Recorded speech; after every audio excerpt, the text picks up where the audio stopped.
representantes o responsables. A partir de este momento, la economía dejará de ser una dimensión desconocida. Así que prepare su calculadora, abra su mente y evalúe las posibilidades de inversión. RCR Negocios presenta La Otra Vía, una forma de entender la economía como parte de su vida cotidiana. ¿Qué tal, amigas, amigos, consecuentes oyentes de Radio Caracas Radio? Bienvenidos a La Otra Vía, que llega hasta todos ustedes gracias al respaldo que recibimos la gerencia general de Jaime Nestares.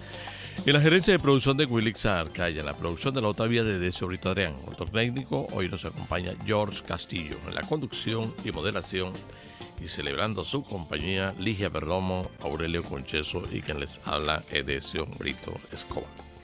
Les recordamos que por supuesto vamos vía internet y que si ustedes desean mantener comunicación con nosotros, pueden hacerlo haciendo uso de vía Twitter, @laotravía, @RCR750. Asimismo, para quienes quieran escribirnos, comunicarse con nosotros por la otravía@gmail.com. No olviden nuestro blog www.laotraviarcr.blogspot.com, en donde ustedes pueden acceder a fuentes de información económica nacional e internacional y asimismo a nuestros archivos de últimos programas y últimos editoriales. Nos vemos por Periscope @RCR750 RCRTV para quienes quieran, por supuesto, vernos internet y haciendo uso de sus móviles inteligentes. Hoy nosotros, pues como lo hacemos semana a semana, pues vamos a un tema económico bien profundo, aunque nada nuevo, ¿no? Un tema que nosotros hemos ventilado de manera general en la medida en que hemos ido tratando el tema de la situación inflacionaria fundamentalmente del país y el despelote que tenemos en materia económica. Hoy nuestro editorial tiene un titular muy particular: Venezuela y su falla de origen macroeconómico. Esto tiene que ver por allá, mucho antes del año 1983, cuando teníamos un presidente que se ocupaba y se preocupaba por los reales, que es la vida de los reales, ¿no? Pero bueno, de ahí para acá no hemos venido sino observando como cada quien ha hecho uso de esos reales sin, en muchos casos, ni siquiera presentar cuenta. Pero bueno, dejemos que la señora Ligia lea lo editorial y que después Aurelio haga el análisis que corresponde sobre dicho contenido. Durante las primeras 8 décadas del siglo XX, Venezuela gozó de una estabilidad monetaria y macroeconómica envidiable. Sus niveles de inflación eran insignificantes y con la producción petrolera como motor, su crecimiento económico era impresionante. Todo eso cambió después de un evento que pocos identificarían en ese momento como el inicio de una senda hacia la catástrofe: la nacionalización, o más propiamente la estatización de la industria petrolera en enero de 1976. Para ese momento había un consenso mayoritario en la sociedad venezolana de que esa nacionalización era una reivindicación de las aspiraciones nacionales en el sentido de que el petróleo debe ser nuestro. Solamente algunas voces aisladas, alejadas de la sabiduría convencional reinante, habrían de levantar sus advertencias de alerta. Carlos Rangel, a partir de su obra insigne Del buen salvaje al buen revolucionario en 1975, y luego Emeterio Gómez en 1991, con Dilemas de una economía petrolera, para solo mencionar dos de los más destacados del reducido grupo que clamaba en el desierto. En cierta medida es comprensible, porque la magnitud de la falla de origen en que devino la estatización petrolera no resultaba inmediatamente visible en sus inicios y de hecho aún no se entiende muy bien. Tocó a un perspicaz analista financiero venezolano de las nuevas generaciones, Boris Ackerman Weissman, poner el dedo en la llaga durante el 10º Congreso de Economía Austriaca del Instituto Juan Mariana de la Universidad Rey Juan Carlos, celebrado en abril de 2017. Ackerman planteó en su ensayo que antes de 1976, Venezuela recaudaba los impuestos sobre los beneficios de las petroleras en moneda local, entiéndase bolívares.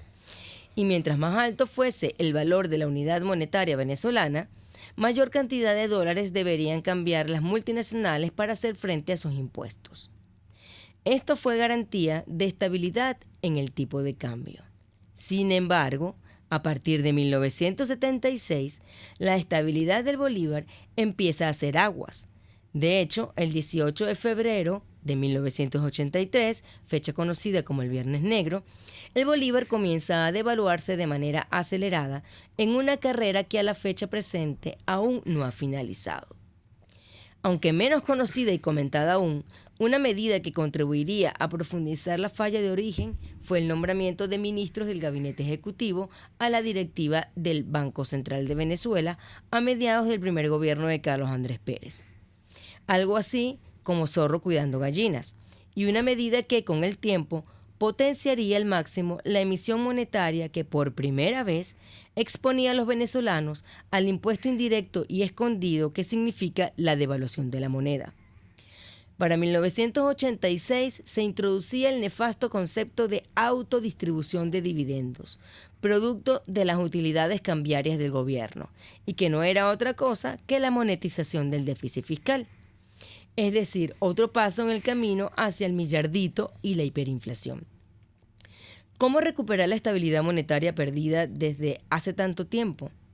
Pareciera que un primer paso sería reconocer el daño que le hizo al país la apropiación por parte del Estado de no solo los impuestos y las regalías, sino también de la totalidad de los ingresos de nuestra principal actividad industrial. Asimismo, sería un buen comienzo permitir que quienes exploten el recurso por la vía de concesiones cancelen sus obligaciones con el Estado en moneda local, pero que ejerzan una libre disponibilidad y convertibilidad del resto de sus ingresos, beneficios netos incluidos.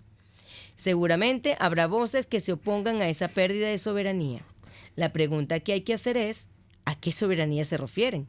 Porque a juzgar por los resultados de los últimos 40 años de inestabilidad monetaria, luce que se refieren a la soberanía de quienes gobiernan para empobrecer a su antojo a toda una nación con retórica de epopeya, preocupación farisaica por el bienestar del pueblo y políticas monetarias desastrosas y empobrecedoras. Bueno, hoy estamos a 527 años de la resistencia indígena. Pero tenemos muchos rusos y tenemos muchos chinos aquí. Entonces no sabemos si esta es la nueva soberanía. Y a partir de ahora pues nos olvidaremos del mestizaje indígena y vamos a un mestizaje de... Bueno, no tenemos tantos rusos y tantos chinos. Tenemos más, hemos tenido en el pasado más españoles, portugueses, italianos y prácticamente todo un caleidoscopio de todas las nacionalidades europeas que vinieron a este país a hacer vida en él. Entonces yo creo que vengan rusos, que vengan chinos, no importa tanto. El asunto es cómo se maneja los parámetros básicos de la economía. Y este problema que yo estoy planteando se vuelve muy importante en este momento, porque si vamos a un debate entre políticos de cualquier color, de cualquier posición en el espectro, vamos a encontrar que se oponen a lo que yo acabo de plantear. Porque el concepto de soberanía en materia monetaria está ligado a que sean los políticos los que puedan manipular el valor de la moneda. Y la gran lección que nos dan los primeros 80 años del siglo XX en Venezuela, donde tuvimos dictadura, revueltas populares, gobiernos militares que fueron en transición hacia la democracia. Una democracia civil que duró 40 años, con sus beneficios y sus defectos.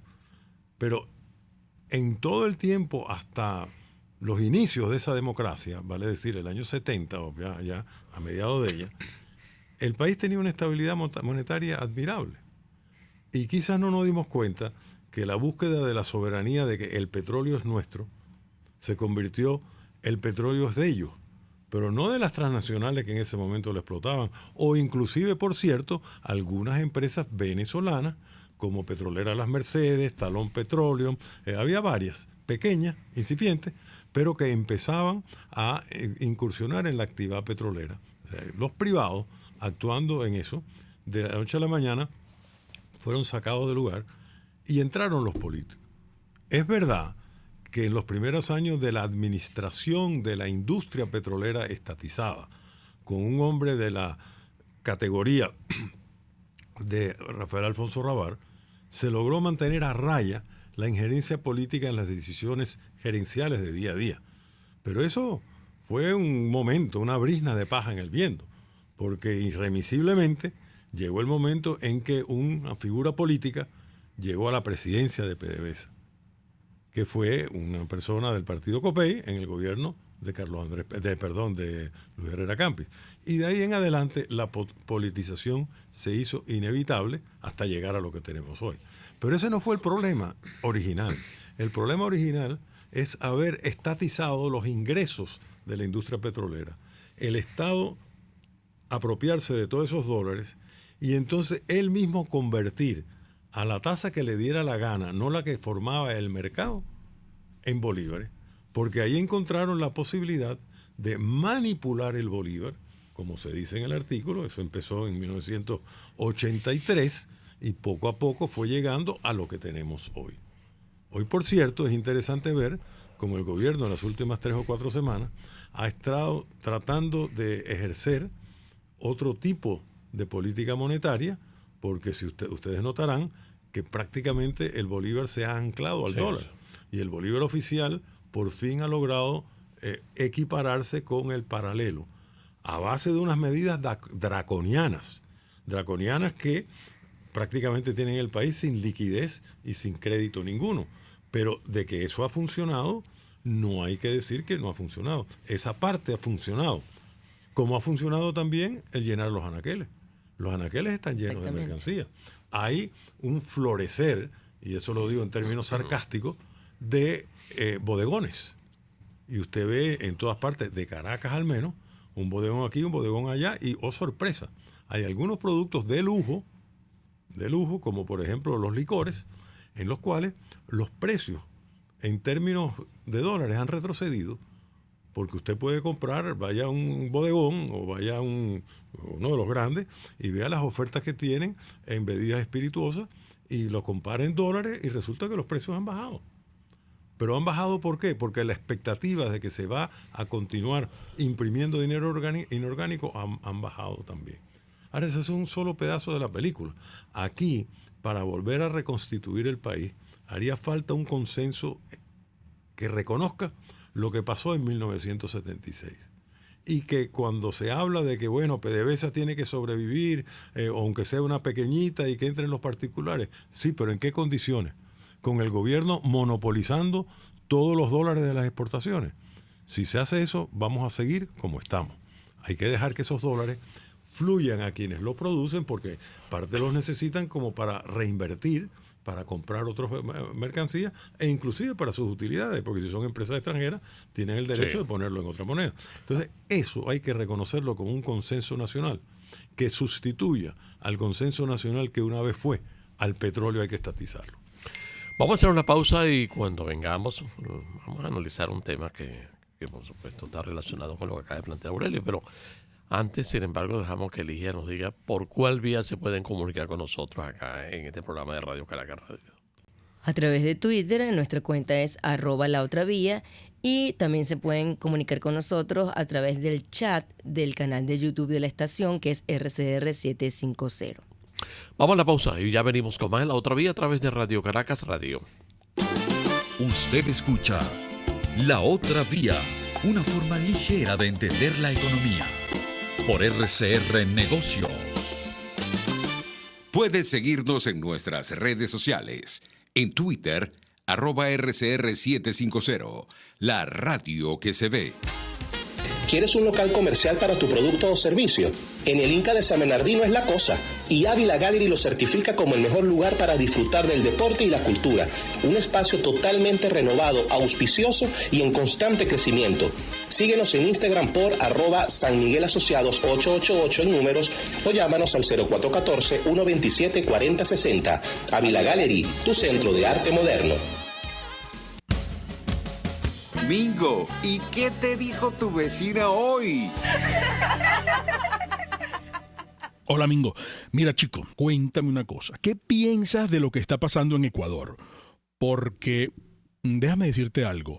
Yo le creo a Lenín Moreno. Sí, señor. Me parece que Moreno tiene razón cuando dice que los que están detrás de todo lo que está pasando por allá son, en primer lugar, Correa y Nicolás. Sí, Mingo. Detrás de todo esto está ese engendro satánico del Foro de Sao Paulo. ¡Qué angustia! Es que los pueblos de Latinoamérica no aprendemos, ¿vale? No entiendo cómo siguen ocurriendo estos focos de perturbación comunista socialista que ponen en riesgo no solo a un país, sino todo un continente, porque permíteme que te diga algo, para mí esto apenas está comenzando. Recuerda que yo soy medio mal pensada, no me extrañaría que arranquen protestas serias, Mingo, y graves, en Colombia, en Brasil, México con López Obrador. Un desastre total, Mingo. Cambio y fuera. Por todos los medios, con Mingo, de lunes a viernes a las 8 de la mañana, por rcr.tv, la radio que se ve. RCR 750 AM, porque lo bueno une. RCR Negocios les está presentando La Otra Vía con Edesio Brito y Aurelio Concheso. Y Ligia Perdomo, quien tiene a su cargo en este momento, darle lectura a los mensajes que estamos recibiendo de parte de ustedes, amigos Radio Escuchas. Sí, vamos a leer un mensaje del señor Carlos Arévalo, que hace un llamado a Hidrocapital en el edificio 1 de Cotiza. Dice: tenemos 680 días sin agua. Estamos desesperados. Cualquiera estaría desesperado. Obviamente. En Twitter, Leonardo Torres dice: Albert Einstein definió la locura como hacer siempre lo mismo y esperar resultados diferentes. Esto aplica perfectamente a nuestra economía. Uh-huh. Aurelio, es inevitable que uno, cuando entre en el terreno de lo que tú has planteado en tus reflexiones, también recuerde un detalle, ¿no? Y era el comportamiento del presidente del Banco Central para aquella época, el señor Leopoldo Díaz Bruzual, que en paz descanse, y el del ministro de Fomento, que para aquel momento era Manuel Quijada, que en paz descanse. Era eso que llamábamos para entonces la izquierda revuelta, ¿no?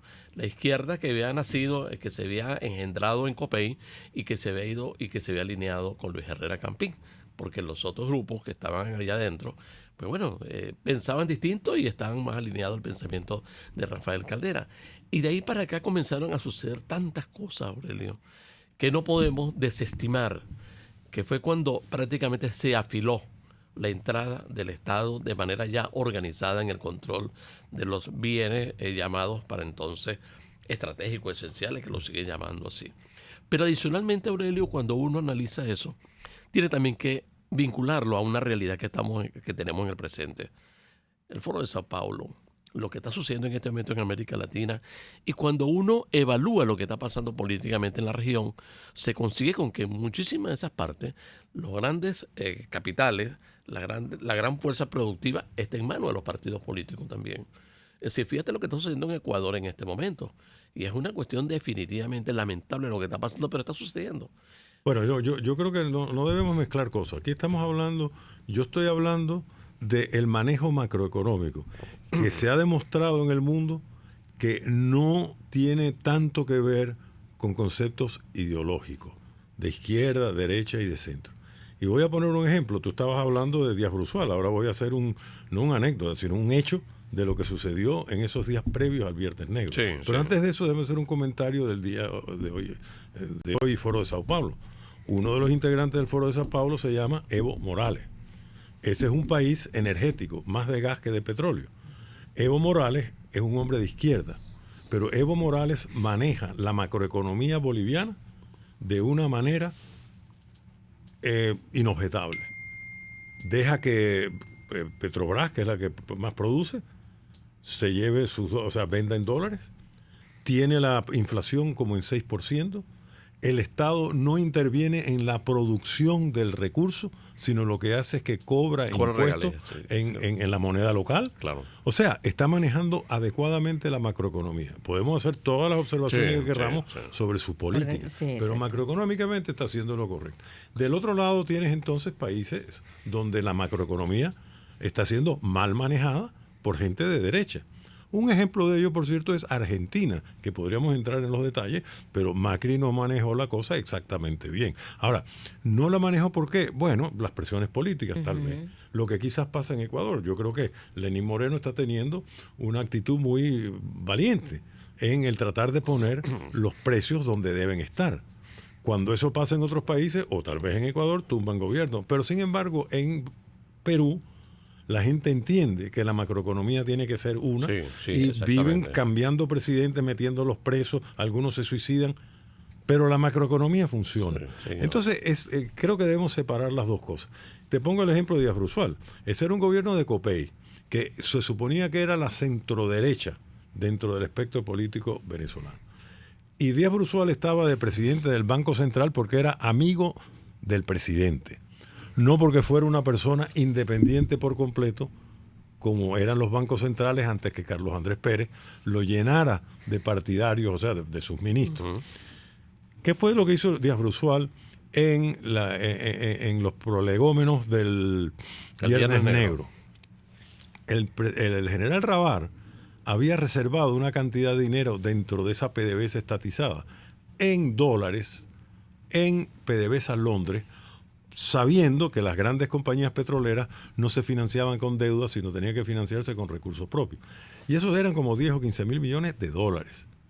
Venezuela, por defender el 4.30 de cambio, con Díaz Bruzual a la cabeza del Banco Central, estaba perdiendo reservas. ¿Y qué es lo que pasó en noviembre del 1982? Que Díaz Bruzual convenció al presidente de agarrar esos 10 mil millones de dólares, que eran de PDVSA, y traerlos y darle bolívares a PDVSA por esos 10 mil millones de dólares. Eso provocó la renuncia del general Rabar, la renuncia, por cierto, del ministro de Hacienda de Camping, Luis Hugueto, y la renuncia del presidente de PDVSA Londres, entre otros. Porque eso era el principio de lo que estamos viviendo ahorita. Sí, o sea, dame esos dólares que son para invertir comprando cosas en dólares, yo te doy unos bolívares y cuando los vayas a utilizar, yo veo si te doy los bolívares, los dólares. Y eso pasó en un gobierno de centro derecha venezolano. Después vino el gobierno de Lucinchi y cuando ya se había habido la devaluación, empezaba la devaluación del bolívar, se habían generado un montón de bolívares que no sabían qué hacer con ellos en el Banco Central y decidieron decir, no, vamos a declarar un dividendo de estas utilidades cambiarias y pasarle ese dividendo al gobierno para que los gaste en el presupuesto. Eso, amigos oyentes, se llama, con el nombre rimbombante, de monetización del déficit fiscal. Y eso, lo que quiere decir monetización del déficit fiscal, vamos a meterle la mano en el bolsillo a los ciudadanos sin que se den cuenta, porque son unos, como diría Urlar Pieter, unos pendejos, y como esto se va a reflejar en precios más altos, le echamos la culpa a los comerciantes. Y eso es lo que se ha venido dando. Y eso es lo que empezó, ese discurso, empezó en los años 80 y lo tenemos hoy todavía en una cosa que se llama el Sunde, ¿no? Entonces, por eso es que los venezolanos tienen que hacer como hicieron dos países con razas totalmente distintas, que son los alemanes de los años 20 del siglo pasado, que sufrieron una hiperinflación y 100 años después, no importa qué gobierno tengan, sea nazi o sea demócrata, no quieren saber nada de manipulación monetaria. Y los peruanos, que sufrieron lo mismo, o los chilenos, que sufrieron lo mismo, que son nuestra raza, ¿verdad? Y países en desarrollo, y están exactamente en la misma situación. Hay que defender el valor del bolívar. Inclusive, todos esos indios que están manifestando en Ecuador, tú le preguntas lo que quieren, y le dices, bueno, ¿tú quieres que volvamos al Sucre para que entonces...? No, deje la economía dolarizada, pero eso sí, no me subas el precio de la gasolina. No, exactamente. Bueno, pero entonces ya hay un conflicto de entre hasta dónde llega la cobija y por dónde la estira o no la estira. Pero hay una constante. No me muevas el valor de la moneda. Y las sociedades que entienden eso y que parten de ese punto de partida arreglan sus problemas políticos mejor que aquellas que siguen siendo engañadas por un poder político que tiene el monopolio de imprimir el dinero que le da la gana y empobrecer hasta donde le da la gana a sus ciudadanos. Ligia.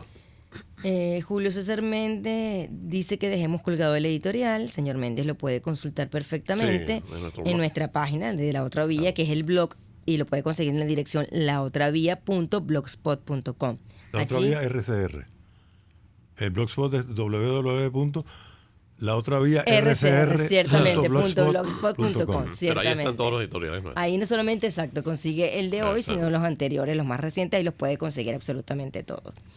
El señor Miguel Guzmán dice: la desnacionalización la gente la ve como una pérdida.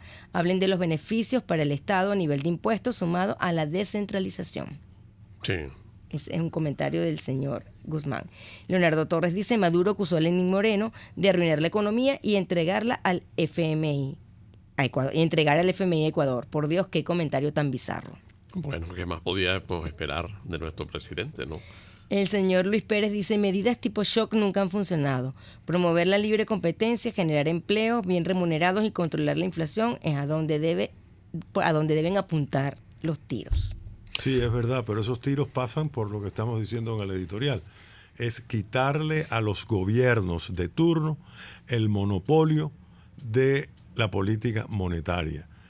Mucha gente habla de la dolarización. ¿Por qué no dolarizamos? Bueno, no es que hay que aferrarse a una forma u otra de hacerlo. Puede ser dolarización, caja de conversión, que es una moneda local, pero que no se genera, no se emite, que es un poco lo que está empezando a pasar ahora aquí. O una moneda flotante, como la que tiene Chile, pero con un país que tiene una disciplina fiscal extraordinaria, que tiene lo que tiene Noruega también, que es lo que llaman un fondo anticíclico. Y el primer fondo anticíclico que se estableció en Venezuela se llamó el Fondo de Inversiones de Venezuela, que era para guardar para las vacas flacas. Sí, ¿y qué es lo que se hizo? Se gastó en las vacas gordas, se endeudó las vacas gordas. Y se comieron ese fue el precursor de lo que tenemos acá. Y nos comimos las vacas. Y no las comimos. Ese fondo se ha creado como 4 veces en los últimos 40 años. Y cada vez que hay un poquito de dinero ahí, le dan palo a esa piñata a los políticos, porque su visión es la del ciclo político de elecciones, no la visión de largo plazo que debe tener el que protege la moneda de un país. Bueno, de todo modo, don Aurelio, hay un elemento que no podemos olvidar, y eso lo hemos ventilado también en este programa, que es el tema del populismo, ¿no? Nosotros en Venezuela, después de la guerra de independencia, después que salimos de la Gran Colombia, por allá por 1830, el gran modelo político que decidió escoger Venezuela en aquel instante fue el caudillismo, ¿no? El caudillismo que se adentró en la cultura política venezolana y parece que es parte ya del ADN nuestro y del que lamentablemente no podemos delastrarnos por los siglos, por los siglos, ¿no? Y si no, pregúntele a cualquier político nuestro. Si usted quiere ver un político, indistintamente su tendencia incómodo, hágale usted esa pregunta de la que estamos ventilando en este momento. Pero bueno, George nos está diciendo que tenemos que hacer una pausa y cuando vengamos vamos a tocar este tema, porque esto hace poco se lo planteamos a un político y no le agradó, o sea, le molestó que le tocáramos el tema. A la pausa, don George. Existen muchas maneras de sacarle provecho a la economía sin estrés y todas están en La Otra Vía por RCR Negocios. Puedes seguir nuestra programación a través de rcr.tv, la radio que se ve. Les habla Claudia Macero y los espero todos los jueves a la 1 de la tarde en Contigo Liberalmente, un espacio cultural, dinámico e irreverente para escucharnos y debatir ideas junto a jóvenes que creen y defienden la libertad. Contigo Liberalmente, todos los jueves a la 1 de la tarde por rcr.tv, la radio que se ve. Desde los sectores populares del país se escucha una clara señal. Es el radar de los barrios. Evelyn Martínez y la red de ciudadanos le invitan a identificar amenazas, ubicar soluciones y hacer seguimiento eficiente a las problemáticas de cada sector. Un espacio contra la polarización donde se construye de abajo hacia arriba y de adentro hacia afuera. El radar de los barrios, de lunes a viernes, a partir de las 10 de la mañana, solo por RCR 750 AM.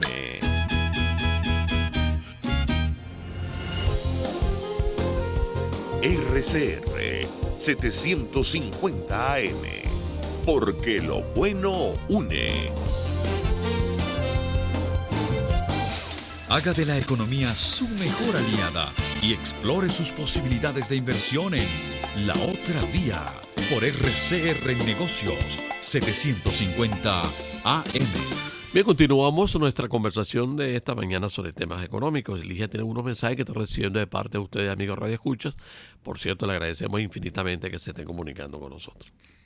Yoyo Juárez dice, lo que mueve la economía mundial es el petróleo y derivados. Échenle a los trenes, aviones, barcos, camiones, carros o motos, monedas o billetes a ver si andan. Lo dice desde el punto de vista que es irreemplazable. Janet Guevara dice, Javier Milei en Argentina dice que hay que acabar con el Banco Central de Argentina. ¿Qué opinan al respecto de esto en Venezuela? Totalmente de acuerdo.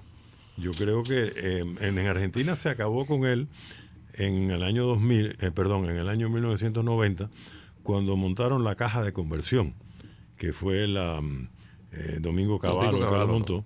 Y eso funcionó por unos años, pero Argentina es Argentina y los argentinos siempre encuentran cómo endeudarse. El Estado nacional no se podía endeudar, se empezaron a endeudar las gobernaciones y montaron un mono como de 100 mil millones de dólares que explotó en el año 2000 con la crisis de la deuda argentina. Pero eso hecho con disciplina, indiscutiblemente es lo que mejor conviene a un país pequeño. Muchos países pequeños de Europa lo han hecho por la vía de adscribirse, pegarse o incorporarse al euro, que el euro tiene los efectos de lo que pudiera ser una dolarización y que exige de los países mediterráneos, que son los que más o menos llevan la sangre nuestra o que llevamos la sangre de ellos, los más díscolos en materia fiscal y monetaria y los más propensos al populismo. Leonardo Torres dice, señor Aurelio, ¿qué análisis hace usted del Banco Central de Venezuela en este momento y los parámetros indicadores de la Asamblea Nacional que sustituye a los del Banco Central? Bueno, yo creo, esa es una buena pregunta.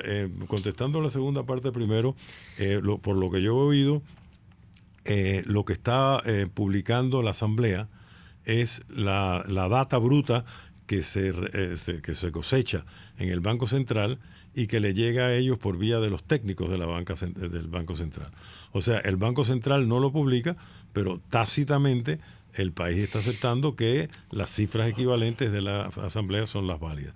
En cuanto a lo que está haciendo el Banco Central en este momento, bueno, pareciera que está yendo a una especie de caja de conversión. Lo está haciendo reduciendo la emisión monetaria, que ha bajado mucho en los últimos 2 meses, y aquella emisión monetaria que hay, absorbiéndola con este mecanismo de la liquidez excedentaria, de obligar a poner en reserva la liquidez excedentaria. Eso está ahogando la economía, por un lado, la está asfixiando, la está asfixiando porque no hay mecanismos de crédito. O sea, no hay crédito proveedor, no hay crédito bancario, o sea, no hay crédito en la economía, lo que por supuesto le genera una asfixia, pero desde el punto de vista monetario está evitando que todos los días cambie la tasa de cambio. Y eso ya es algo, porque todas las cosas en verdad no pueden suceder en el mismo momento. Tiene que haber un punto de partida y ese es el punto de partida. El problema es que el próximo paso tiene que ser deslastrar al Estado de unos gastos que el Estado no puede resarcirse. Y me refiero al déficit fiscal que produce toda la actividad del Estado, pero esencialmente las empresas del Estado. El Estado ha acumulado en los últimos 20 años una cantidad de empresas por encima de las que había impresionante, que además producen nada o muy poco. El Estado, el próximo paso, es que tiene que deslastrarse de esa. Tiene que agarrar CanTV y ponerla a que algún particular, ya sea chino, ya sea mexicano, venezolano, americano, lo que fuera, pero que unos particulares inviertan para rescatar a CanTV. Tiene que agarrar la industria cementera, que en un momento producía 10 millones de toneladas al año, produce 2,5 millones, y dejar que quien quiera comprarla, la compre, le pague eso al Estado para que el Estado use esos bienes, ese dinero para cosas que le competen y así sucesivamente. Pero eso es una cadena, porque eso requiere también que se abra el crédito para el país. Se abre el crédito requiere que se levanten las sanciones y que alguien sensato se siente a renegociar la deuda. Ya no es que yo estoy inventando esto lo han dicho todos los analistas de izquierda y de derecha. Pero el primer paso, sin el primer paso, no puede haber los demás. No puede haber un aumento del salario mínimo si la economía no empieza a funcionar. ¿Quiénes van a aumentar el salario mínimo de los trabajadores de CanTV o los trabajadores de venezolanas de cemento? Los que la compren, que van entonces a empezar a pagarle a los trabajadores lo que vale su trabajo, más o menos cercano al valor internacional. Y esos trabajadores ganando eso van a poder entonces pagar las mercancías que van a hacer que los comerciantes puedan traerla y puedan pagarle a sus trabajadores salarios que no son de hambre. O sea que es todo un proceso. Por cierto que a propósito de esta reflexión tuya, Aurelio, esta semana también, el día miércoles, hablábamos con dos personas, que se han atrevido a invertir hace poco algún dinero en el país. Y dice que entre las cosas más complicadas definitivamente es entenderse con quienes se sienten con la libertad de determinar qué hay que hacer en materia económica acá, que son los militares. El tema es delicado, porque eso es un tema tabú en Venezuela, y quienes leemos un poco de historia sobre lo que ha pasado en el país a propósito de eso, pues uno oye esto y definitivamente inquieta. Inquieta porque si bien es cierto que hay otros países en América Latina en donde los militares tienen voz y voto en las decisiones determinantes de algunas empresas, en el caso venezolano es dominante más que determinante. Es decir, no se acepta prácticamente el derecho que tiene cualquier inversionista a considerar, que yo escojo quienes van a formar parte de mi junta directiva, quienes van a estar en las áreas de producción, quienes van a estar en la parte de comercialización. Entonces, ¿cómo podemos salir también de ese paquete, no? De un paquete que se ha convertido en un derecho, repetimos acá. Bueno, ese es un tema que Venezuela tiene por resolver, ¿no? Pero yo empezaría por lo siguiente. Creo que hay que diferenciar los militares como cuerpo colegiado y algún militar que tenga una posición de poder que está él personalmente tratando de ejercer una política que le beneficia a él directamente. El mundo militar tiene que, a la postre, reconocer que ellos no son los mejores administradores de actividades productivas del mundo. Y si ellos quieren ser propietarios de parte como accionistas, y no me refiero individualmente, me refiero colegiadamente, institucionalmente, de una empresa determinada, vamos a poner que los militares quieren ser dueños de Sidor, quieren ser accionistas de Sidor. Bueno, lo mejor que pueden hacer es poner de presidente y de gerente general de Sidor alguien que no sea militar, alguien que sea siderúrgico y que sepa de siderurgia. Y que los otros socios tengan dos cosas: conocimientos y apertura a los mercados siderúrgicos y capital. Porque yo creo que los militares no van a meterse el dinero en el bolsillo, no se van a rascar la polaina para meter ellos capital en las empresas de que son propietarios. Entonces, institucionalmente, ahí hay un problema por resolver, pero el primer paso para resolverlo es reconocer de que las empresas tienen que ser manejadas por quien saben manejar eso, no por quien tiene un sol o 2 soles o 3 soles, pero que no fue entrenado para eso. Porque al final las empresas funcionan si son bien gerenciadas y si empresarialmente son bien manejadas. Bueno, lo ideal sería que, no sé si las cajas de ahorro o instituciones que guardan dinero de los militares se convirtieran en inversionistas y pasaran a formar parte de los que aportan dinero al funcionamiento de las empresas. Entonces se convertirán en dolientes y defienden el negocio también. Bueno, es que ese es un debate que está por darse, pero no estás diciendo nada que no suceda en otros países de América Latina. Para que hubiera democracia en Chile, hubo que hacer un pacto con el estamento militar que incluyó 2 cosas. Primero, que Pinochet quedaba de jefe del ejército por 10 años. Segundo, el dictador quedaba por jefe del ejército con la democracia por 10 años. Segundo, que la PDVSA chilena, que se llama Codelco, que es la mina de cobre más grande del mundo, la propiedad de Codelco, de la parte estatal, era propiedad de las Fuerzas Armadas chilenas. Para con ese dinero proveer una seguridad social de las Fuerzas Armadas chilenas mejor que la que tiene hasta el presidente de la República. Y eso 30 años después todavía existe. Brasil, cuando los militares se dieron cuenta que ellos no podían manejar la economía y después de 10 o 15 años y en hiperinflación, le cedieron el manejo político a Itamar Franco, un civil, ellos lo que pidieron controlar eran las industrias de producción militar. Y 25 años después sigue estando eso, en manos de los militares. O sea, que no necesariamente es malo que bueno, son cosas que suceden en América Latina. San Martín, Bolívar, ¿qué quieres que te diga? O sea, en realidad el hombre a caballo sigue siendo la figura en estos países, el caudillo, etcétera, de derecha, de izquierda, de donde sea. Pero es nuestra idiosincrasia, es nuestra realidad, como la de Grecia es una, la de Italia la de Turquía, que también está peleando ahora con Siria. ¿Qué quieres que te diga, pues? Ligia. Amali Jiménez dice, los chavistas destruyeron al Banco Central de Venezuela. Rafael González López dice, ¿por qué está estable el dólar? Y Luis Pérez dice, siempre buscamos recetas mágicas y a veces las soluciones están cerca. Colombia tiene 20 años con inflación de un dígito. Brasil con su plan real enderezó la economía. Armemos un equipo con ellos. Sí, podríamos subcontratarle el manejo macroeconómico de la economía venezolana a los colombianos y saldríamos bien puestos, pero no tenemos aquí en Venezuela gente que pueda hacer eso también. No, es que el problema es que ¿quién controla la política? O sea, los colombianos tienen otra forma de ver las cosas. Interesante. Y los colombianos, una vez me dijo un economista colombiano, cuando Venezuela estaba todavía en su auge, pero ya después del Viernes Negro, dice, mira, el problema es que la economía venezolana es como un Ferrari que va por la autopista.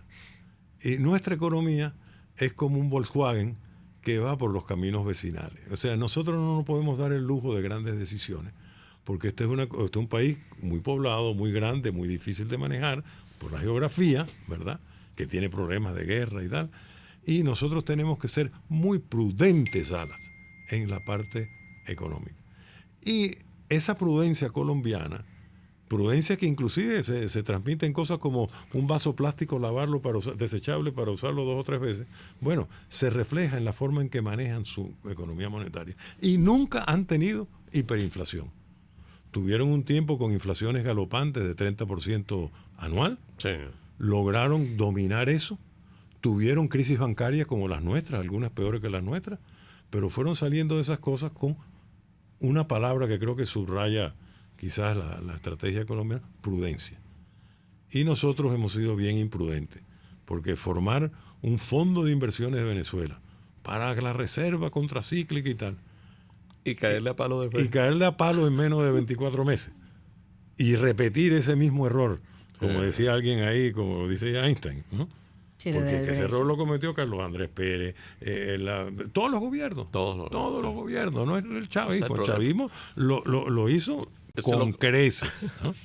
Pero es que todos los gobiernos lo han hecho. Desde 1976 en adelante, cuando vino la apropiación de la principal exportación. Es como si los colombianos hubieran estatizado la industria cafetalera en los años 70. Y hicieron todo lo contrario, para suerte de ellos. Vamos a la pausa y ya venimos con más de La Otra Vía a través de Radio Caracas Radio. Agradecidísimos por la sintonía que nos están dispensando ustedes, que se manifiesta a través de las llamadas y de algunos mensajes que lamentablemente no podemos leer porque es que se salen del esquema y no nos permite precisamente profundizar lo que queremos, que es llegar al final con base en el editorial que hoy dimos a conocer sobre Venezuela y su falla de origen macroeconómico. Sigue adelante, don George.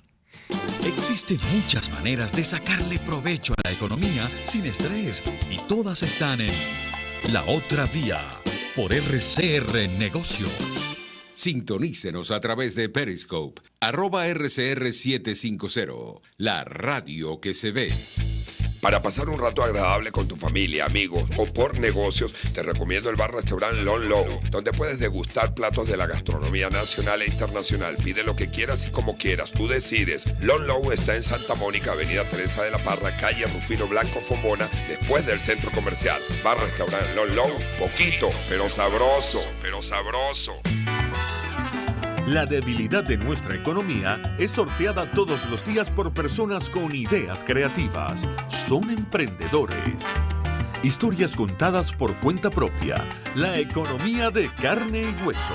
Comparta la suya también con Román Ibarra y Rolando Padilla. por cuenta propia, La economía de carne y hueso. Todos los sábados, a partir de las 9 de la mañana, por RCR 750 AM. RCR 750 AM. Porque lo bueno une. Una forma de entender la economía como parte de su vida cotidiana. Es La Otra Vía, por RCR Negocios 750 AM.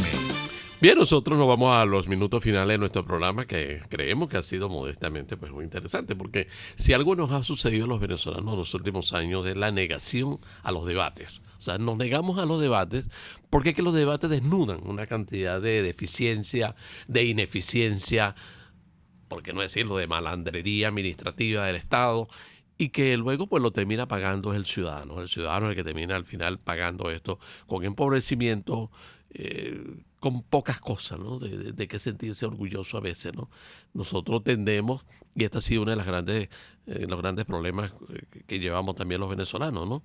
Esa presunción de que somos una sociedad rica, que no tenemos por qué trabajar sino vivir de las prebendas del Estado, es lo que lamentablemente ha justificado ante los ojos de muchas personas el nacimiento de algunas organizaciones partidistas para que justamente en el nombre de la pegada de un afiche se llegue a un cargo público y termine llenándose los bolsillos.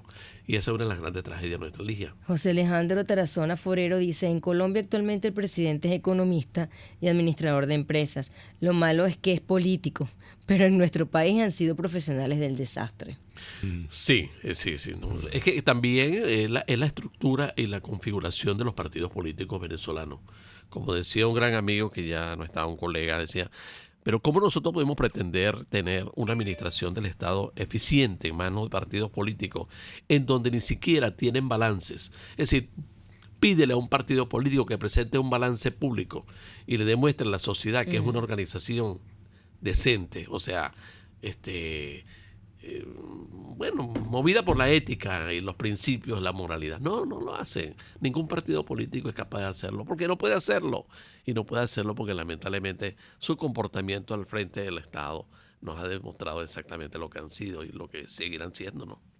Un comentario de Yoyo Juárez: ¿quién será el Trump venezolano, o por lo menos alguien parecido? Bueno, ojalá que no tengamos que tener un Trump, porque si estamos hablando de populismo, eso es populismo de derecha, pero lo último que necesitamos nosotros es un populismo de derecha, sí. Para contrarrestar el de izquierda. Ahora, fíjense lo siguiente, de eso estaba hablando y a mí se me estaba formando en la cabeza el siguiente comentario, ¿no? Los mejores gobiernos son aquellos que realmente nadie sabe que están ahí o que no existen. Cuando los países tienen una economía capitalista y los gobiernos son débiles, las economías progresan. Y le voy a dar varios ejemplos. ¿Quién conoce el nombre del presidente de Suiza? Nadie, ¿verdad? Bueno, yo creo que los suizos, tú haces un inventario, o sea, haces una encuesta, y muchos suizos no saben quién es el presidente por una razón. Están manejados por un Consejo de Estado cuya presidencia rota cada 6 meses. Entonces no se sabe quién es el presidente de Suiza. Pero en este momento hay dos economías que tienen, europeas, que tienen una actividad económica bastante pujante, y que es pujante por lo menos hace unos meses, o en algunas hace unos años, y que no tienen gobierno, que son Italia y España. Lo mejor que le puede pasar a España es que no haya gobierno, porque cuando no hay gobierno, la economía funciona, porque el gobierno no se mete a tratar de jurungarla, ¿no? Y el mejor ejemplo de eso es Italia. Italia no tiene gobierno básicamente hace como 30 o 40 años, o mejor dicho, tiene mucho, porque cambian cada 6 meses. Pero ¿tú crees que los italianos están pendientes del gobierno? Quizás por los gobiernos son muy aburridos, ¿no? No, qué aburrido. Berlusconi no era un tipo aburrido. Berlusconi era un Trump corregido y aumentado. Sí, ¿no? Definitivamente. Tipo pintoresco, con parrandas millonarias. Novias y de esas cosas. Novias de 18 años. No, Berlusconi era un show. Pero el país funciona sin los gobiernos. Inclusive en Inglaterra, una persona que tiene que, por razones de trabajo, va mucho a Inglaterra, con esto del Brexit y el problema, me dijo, mira, yo estaba tratando de averiguar qué es lo que estaba pasando y puse BBC y no salía nada del debate político, salía más en Venezuela y en Estados Unidos sobre el lío del Brexit que en Inglaterra. Los ingleses estaban en sus cosas. Entonces, realmente donde los gobiernos tienen poca influencia sobre lo que pasa económicamente, ahí es que las cosas funcionan. O sea, por eso es que Estados Unidos se ha podido volver la mayor nación petrolera del mundo en 5 o 10 años. O sea que, pero entonces, Aurelio, hay que concluir diciendo es más que un buen político, un mejor ciudadano. Exactamente. Un ciudadano que porque en esos países los políticos sirven a el ciudadano. Exactamente. Porque el ciudadano tiene el poder. Porque el ciudadano económicamente es independiente del gobierno. Aquí en Venezuela y en muchos de estos países, el gobierno es el que controla todo el mundo. Y en consecuencia, la economía no funciona. Porque los políticos no saben, así como los militares no saben gerenciar una compañía, los políticos no saben manejar una economía. La economía tiene que manejarla el mercado y haber instituciones independientes que hagan lo que le compete a cada uno. Ligia. Luis Pérez dice, hemos sido imprudentes en el manejo económico, pero lo más importante es asegurarse que la lección se aprendió y que el manejo debe ser otro, más responsable. Sea, ¿no? Los dineros públicos son sagrados. Sí, ahí mi gran preocupación a lo que dice el oyente es que no hayamos aprendido la lección como, repito, la aprendieron los alemanes del siglo pasado y los peruanos. Y los chilenos a su manera. Y los chilenos a su manera. Los chilenos y los peruanos. Sí. Y los colombianos nunca dejaron de saberla, ¿no? Siempre fueron muy civilistas. Colombia ha tenido una sola dictadura militar en sus años de la independencia, que fue la de Rojas Pinilla en los años 50. ¿No? ¿Nosotros cuántas hemos tenido? No, coño, no. Tantas, bueno, no tenemos. ¿Cuántos militares hemos tenido en el poder? No hemos tenido tantas dictaduras, pero hemos tenido 27 constituciones, lo cual quiere decir que de una forma también dictatorial de conducir a los pueblos. Porque pero cada político. Miramos cuántos generales han llegado al poder en Venezuela desde la independencia. Pero ¿para qué necesitas ser presidente? ¿Para qué necesitas ser presidente si tú de afuera vas mucho mejor? ¿No? Esa es la otra parte, Aurelio. El problema nuestro es cultural, definitivamente. Nuestro problema es cultural a nivel político, y es que aquí cada quien se siente un Simón Bolívar, ¿no? ¿Verdad, Ligia? ¿No? Sí. Aquí se siente un Bolívar. Bueno, ¿y por qué? Porque nuestra dependencia es fundamentalmente de un concepto que se llama soberanía. ¿Soberanía de qué y para qué? Ahí tenemos una demostración esta semana en donde, si lo vamos a ver a partir de lo que significa un acto de soberanía, es destruir totalmente el proceso educativo. La educación está en el suelo. ¿Y por qué se destruye? Oye, porque es que tú, mientras menos ciudadanía tienes, más poder tienes en los cargos que tú detentas en el Estado. Y eso es lo que nos pasa a los venezolanos. Nuestro es un problema cultural, ¿no? Dígalo, Ligia.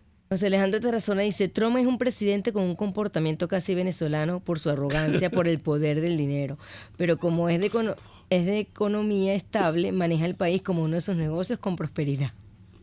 Bueno, sí, no le falta razón. Sí, muy bueno, muy bueno. Teníamos que terminar el programa con un razonamiento extraordinario como este, definitivamente. Y luego hace un comentario, dice el primer ministro de Inglaterra, va a su oficina en bicicleta y vive cerca del Parlamento en un pequeño apartamento de manera sencilla. Esa es la otra parte. Aquí tienes que tener una flotilla de no sé cuántas camionetas para andar para arriba y para abajo. Creo que tiene un guardaespaldas el primer ministro inglés. Entonces es un problema de ciudadanía, definitivamente, Aurelio. Definitivamente un problema de ciudadanía, y en eso es que deberíamos trabajar más los venezolanos que estar preocupados. A mí me llamó la atención, yo estuve una vez en Alemania en una cuestión de exposiciones y tal, y estaba el canciller Kohl. Helmut Kohl, estábamos un grupo de extranjeros ahí, y él nos saludó y tal, tipo grandote, tipo grandísimo. Y cuando salió, él se iba con y lo que cargaba era un Mercedes, se sentó al lado del chofer y atrás una motocicleta. Eso es todo lo que... Bueno, nosotros nos vamos hasta la próxima semana, Dios mediante. Muchísimas gracias a ustedes, amigos Radio Escucha, por habernos acompañado esta mañana en esta conversación y sobre todo por los aportes maravillosos que han hecho también a la misma, ¿no? Porque definitivamente trabajamos para los oyentes y son los oyentes definitivamente los que determinan qué tenemos que pensar de lo que hicimos hoy y qué vamos a hacer, Dios mediante, también la venidera semana. Sigan ustedes con Radio Caracas Radio.